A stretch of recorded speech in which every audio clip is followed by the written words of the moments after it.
Chapter 2. Nang makaalis na si Harvey, ay nagpalit lang si Harley ng damit at lumabas uli ng hotel.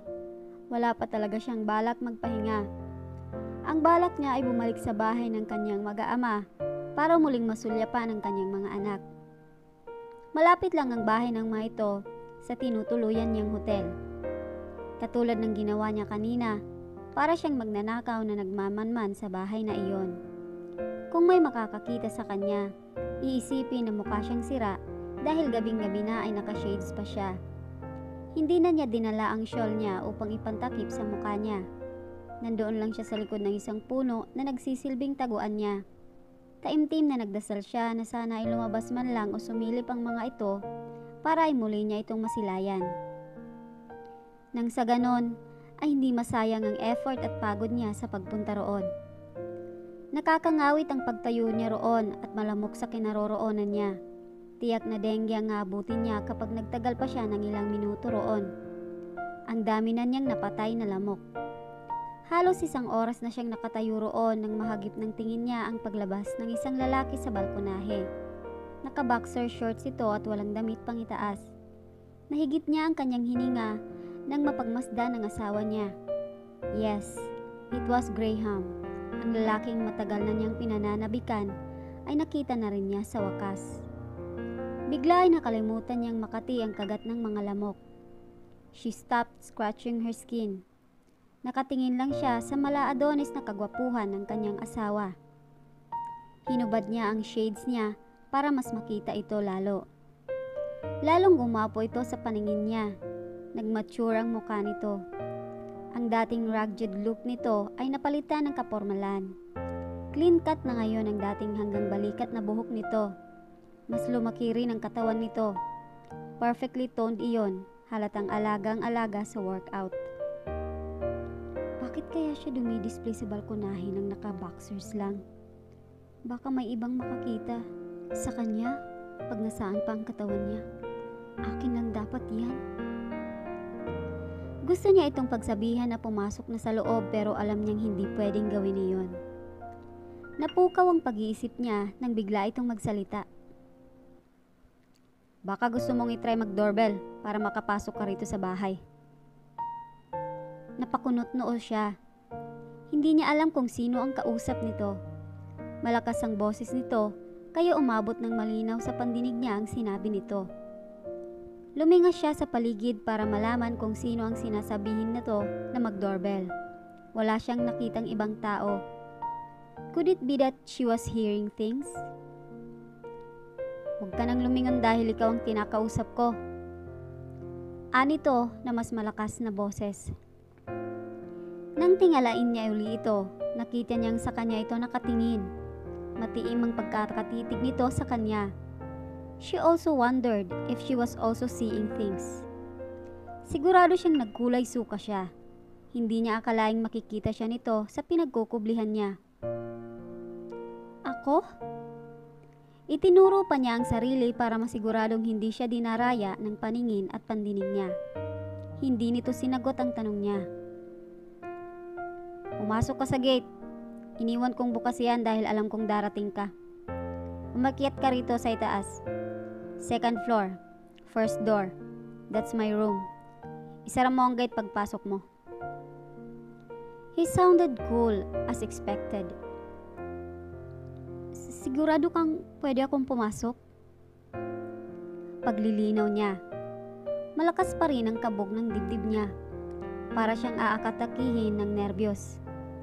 So, this is the judgment day. Huwag mo kong inisin. Umanhik ka na rito.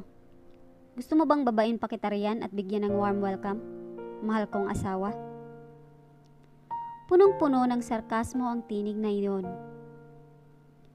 Sorry, papanhik na ako. Sandali lang. Natatarantang pumasok siya sa loob ng bahay. Kung ano ang instruksyon nito ay iyon mismo ang sinunod niya. Daig pa niya ang robot na sunod-sunuran. Nabistahan niya ang itsura ng kabahayan nang makapasok na siya. It was very cozy. Malinis na malinis din yun. Ngunit tulad ng disenyo niyon sa labas, simple lang din ang disenyo sa loob. Walang masyadong dekorasyon o palamuti. Hindi tuloy nako-compromise ang size ng bahay. Sa laki niyon, lalo pang nagmukhang mas malaki at aalog-alog iyon. Nakita agad niya ang hagdan sa gitnang bahagi ng bahay. Halos hindi niya maihakbang paakyat ang mga paa niya. Kung pwede lang gumapang ay ginawa na niya. Humugot siya ng malalim na hininga bago lakas loob na umakyat. Madali nang natunto ng silid na sinasabi ni Graham. Bahagya siyang nakahinga ng maluwag dahil nakarating siya roon ng walang leyon na naghihintay sa kanya para lapain siya. Baka kasi isang patibong lang iyon ni Graham kaya siya pinapasok nito. Ganoon siya ka-paranoid. Nanginginig ang kamay niya habang pinipihit ang seradura ng pinto ng silid. Parang hindi pa siya handang salubungin ang galit ni Graham. Kung bakit kasi nakita pa siya nito, hindi siya naging maingat sa pagtatago. Sa isang banda, siguro ay kaloob na rin ng Diyos nang pagtagpuin sila sa mas maagang panahon. Iyon ang pilit na ikinakatwiran niya sa isip. Muntik pa siyang matpatalon sa gulat nang bumukas ang pinto at sumulpot si Graham sa harap niya. "What took you so long to open this damn door?" Hinila siya nito papasok sa silid. Pagkatapos ay tinulak siya paupo sa kama. Hindi na niya siya nagkaroon ng pagkakataong suyuri ng tingin ang kabuuan ng silid dahil sa tensyong namumuo sa bawat himaymay ng katawan niya. Nagulat siya sa ginawa nitong marahas na pagtulak sa kanya sa kama, kahit pa hindi naman siya nasaktan dahil cottony soft ang mattress. "What now? Tatahimik ka na lang ba riyan? Wala ka bang sasabihin sa akin?" Paghahamon nito sa kanya. Kamusta na ang mga bata?" Sa kawalan ng masasabi ay iyon ang namutawi mula sa bibig niya. Napaka-awkward ng sitwasyon. Hindi niya pwedeng sabihin na, "Narito na ako, may pasalubong ako sa inyo, mga imported na chocolates from US. Do you miss me?" Ano ba ang dapat niyang sabihin? Sa tansya niya, kahit ano pa ang mamutawi sa bibig niya ay mamasamain nito. Mabuti ang mga bata. Alam kong alam mo iyon. Nakita mo na sila ng personal kaninang umaga, hindi ba? Galit pa rin ang tono nito. Alam mong nandito ako kanina? Napatitig siya sa kulay tsokolating mga mata nito. Inarok niya ang nakapaloob sa damdamin doon. Pero wala siyang makita kundi panlilisik at pigil na galit. "Yes. Sinabi sa akin ng yaya nila. The way she described you, alam ko na agad na ikaw ang nagpunta rito. For 6 long years, inasahan kong mangyayari ang paghaharap na ito. Ang hindi ko lang maintindihan ay kung bakit umabot pa sa ka-6 na taon bago mo naisipang silipin ang mga anak mo." Saglit na huminto ito. "And for your information, naitip na ng kapitbahay na halos 1 oras na raw na may umaaligi dito ngayong gabi. Baka raw magnanakaw." "Hindi naman ako magnanakaw. Mabuti at hindi mo agad ako pinapulis." Nakayukong pahayag niya rito. Wala na siyang lakas ng loob na salubungin ang nanguusig na tingin nito. Sa buong panahon na nagkasama sila bilang magkasintahan at bilang mag-asawa, hindi nito ipinaramdam kahit minsan sa kanya na mas superior ito. Hindi ito naging rude kahit kailan. Until now. Hindi ka nga magnanakaw, pero maihahantulad ka na isa sa magnanakaw. Umalis ka nang walang paalam at tinangay mo ang mga pangarap naming mga anak mo na magkaroon ng buong pamilya. Sapol na sapol siya sa mga sinabi nito. His eyes were blazing. She could sense the pain he had been carrying all these years. "Patawarin mo ko." That was all she could say. Pinigilan niya ang pagtulo ng luha niya. Bako lalong makasama sa umiinit na paghaharap nila ang pagiyak niya. Baka lalo lang maasar sa kanya ang asawa niya at isipin nitong umaarte lang siya. "Wala nang magagawa ang sorry mo. Tapos na ang lahat. Hinihintay ko lang ang pagbabalik mo para maasikaso na natin ang annulment natin. Para tuluyan na akong makalaya sa anino mo." Nag-angat siya ng tingin dito. Daig pa niya ang pinasabugan ng bomba. Ganoon katindi sa kanya ang impact ng sinabi nito. She was a fool for looking forward to the day they would kiss and make love. Nasa realidad siya ng buhay at karapatan nitong ipawalang bisa ang kasal nila na tinalikuran na lang niya. Paano ang mga bata? Tanong niya. Teka, nandito ba sila? Hindi ko ba sila pwedeng makita man lang? Mawawalan na rin ba ako ng karapatan sa kanila? Isipin pa lang niya ang bagay na iyon ay sumasama na ang loob niya. Paano pa kaya kapag narinig niya mula rito ang pagbabawal nito sa kanya na maging ina sa mga anak niya? Wala sila rito ngayon. Solo natin ang bahay. Nasa tutor pa sila. Hindi ako tanga para papasukin ka kung nandito sila. Inilapit nito ang muka sa mukha niya. Tell me, sino ang lalaking ipinalit mo sa akin? Mas magaling ba siyang magromansa kaysa sa akin? Kung gusto mo ng anak, spare my children. Magpaanak ka na lang sa lalaki mo. Langhap na langhap niya ang hininga nito dahil sa sobrang pagkakalapit ng mga mukha nila. Kung nasa ibang sitwasyon siya, ay baka napapikit na siya at nahalikan nito. Ganoon ang dating nito sa kanya. He was the only man who could make her shiver because of his masculinity. He was the only one who could turn her on. Sinalubong niya ang tingin nito. Wala akong lalaki. Saan mo ba napulot yung pinagsasasabi mo? Iniisip pala nito na may karelasyon siyang iba. Lahat yata ng tao ay iyon ang posibleng iisipin. Nais niyang salungatin ito. Nais niyang magpaliwanag na hindi iyon ang dahilan ng paglisan niya. Gusto niyang isawalat dito ang lahat ng pinagdaanan niya. Lahat-lahat. Kaya lang, hindi ba huli na ang lahat? Pinapatawa mo ba ako? Sa tingin mo ba ay maniniwala ako na umalis ka ng walang dahilan? Alam kong there's a third party behind that impulsive act. He was gritting his teeth. Bahala ka sa gusto mong isipin. Basta ang importante sa akin ngayon ay ang mga anak ko. Kahit anong paraan. Kahit gaano kahirap ay titiisin ko basta payagan mo lang ako na muli silang makapiling at maalagaan. Inalayo niya ang sarili rito. She kept her distance to stop herself from kissing and cuddling him despite everything he said. Mukhang balak mo pa yatang ihalin tulad ang mga bata sa mga alaga mong pusa noon.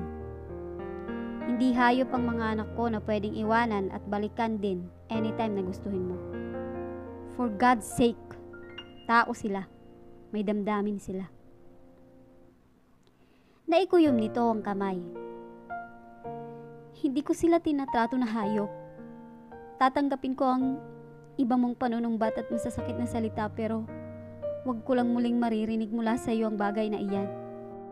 Nagtitimpi na pasigaw niya.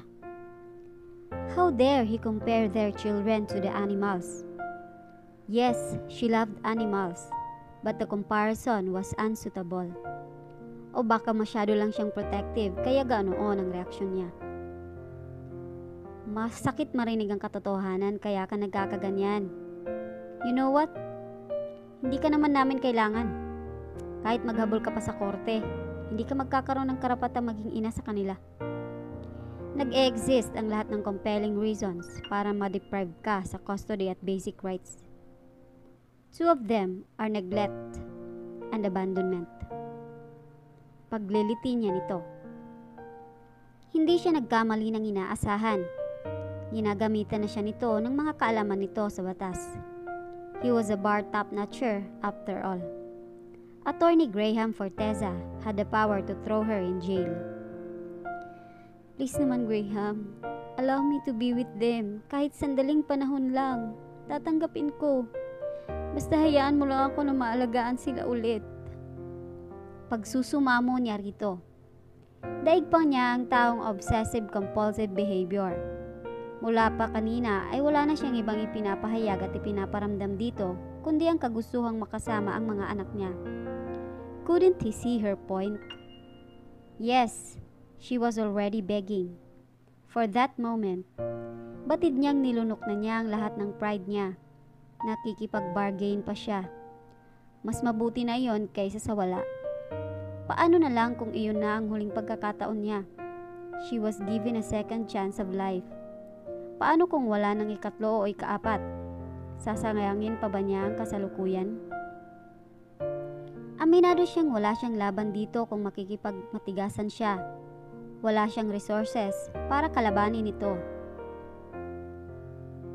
Paano kung sabihin ko sa iyo na ang magiging kapalit at pagpayag ko na makapiling mo sila ay ang muling pagsiping sa iyo? My lonely bed is waiting for the return of my wife. Mariin ang pagkakabigkas nito sa bawat salita. You can claim your rights because we're still married. Aniya rito.